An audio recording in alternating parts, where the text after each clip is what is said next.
মিটাৰৰ প্ৰসংগটো গতিকে মই সকলোকে আজি এই ইয়াত উপস্থিত হোৱাৰ কাৰণে এই স্মাৰ্ট মিটাৰৰ বিৰুদ্ধে ইয়াতে আপোনালোকে ৰ'দত উপস্থিত হোৱাৰ কাৰণে মই প্ৰথমতে আপোনালোকক ধন্যবাদ জনাইছোঁ। মই বালিপা উন্নয়ন কমিটিৰ ভাইচ প্ৰেচিডেণ্ট হিচাপেও আৰু নিখিল ভাৰত গণতান্ত্ৰিক মহিলা সমিতিৰ জিলা প্ৰেচিডেণ্ট হিচাপেও মই আপোনালোকক ধন্যবাদ জনাইছোঁ।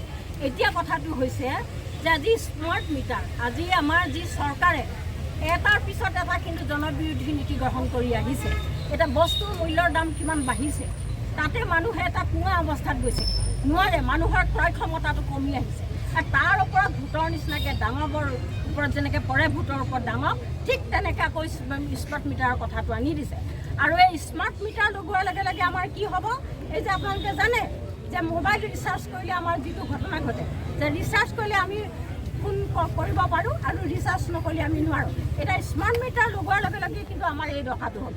আৰু এতিয়া স্মাৰ্ট মিটাৰ য'ত য'ত লগাইছে তাৰ পৰা আমি গম পাইছোঁ তাৰ বিল যথেষ্ট, সাধাৰণ মানুহে কিন্তু এইটো বহন কৰিব নোৱাৰে। গতিকে অন্ধকাৰত থাকিব লাগিব।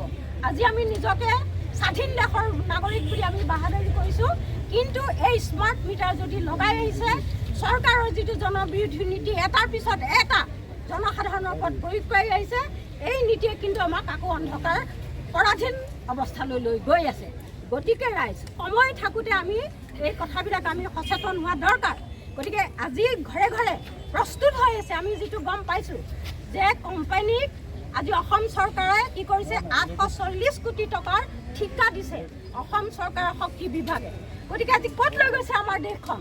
আজি আমি নিজকে স্বাধীন বুলি আমি ক'ব পাৰোঁ নেকি? 15 আগষ্টত আমি স্বাধীনতা দিৱস পালন কৰিছোঁ, কিন্তু আমি কি স্বাধীনতা পাইছোঁ? আমাক এটাকৈ নীতিয়ে আমাক মেৰিয়াই আকৌ আমাক পৰাধীনতাৰ শিকলি বান্ধি আহিছে।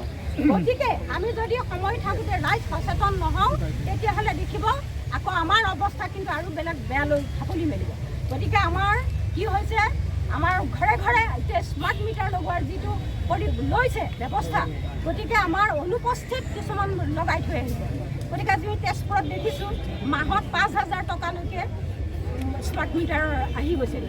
গতিকে এই ধৰণৰ এটা অৱস্থাত মানুহৰ কি আছে, আজি সাধাৰণ খাব নোহোৱা মানুহ, আমাৰ খেতি কৰি খোৱা গাঁৱৰ মানুহৰ আজি অৱস্থাটো কিমানৰ ইনকাম আছে, হাজিৰা কৰি তত নাপায়, আজি কি খাব, ৰাতি কি খাব, মানুহে চিন্তাত ভাবি থাকিব লগা হয়। সেই মানুহে 5,000-6,000 টকা লৈ পেলাই কি বিদ্যুতৰ বিল গ্ৰহণ কৰিব পাৰিব? আছে এইটো ক্ষমতা আমাৰ। গতিকে চৰকাৰক আমি সচেতন কৰিব বিচাৰিছোঁ। আজি আমাৰ যিখন স্মাৰ্ট পত্ৰ আমাৰ ইয়াতে দিয়া হ'ব, গতিকে আমি আমাৰ প্ৰতিনিধি হিচাপে GSDC আমাৰ ডাঙৰীয়া ইয়াতে উপস্থিত হৈছে, তেখেতক আমি ক'ব বিচাৰিছোঁ বালিপাৰা অঞ্চলত যাতে স্মাৰ্ট মিটাৰ কোনো পধ্যেই লগাব নোৱাৰে। গতিকে এই ব্যৱস্থা তেখেতে ল'ব লাগিব। যদি ক'ৰবাত লগায় প্ৰথম দায়ী কিন্তু তেখেত হ'ব। গতিকে এই কথাখিনি মই অৱগত কৰিলোঁ। গতিকে মই সমূহ ৰাইজক সচেতন হোৱাৰ কাৰণে, এই স্মাৰ্ট মিটাৰৰ বিৰুদ্ধে সচেতন হৈ থকাৰ কাৰণে আহ্বান জনাই মোৰ সমূহ বক্তব্য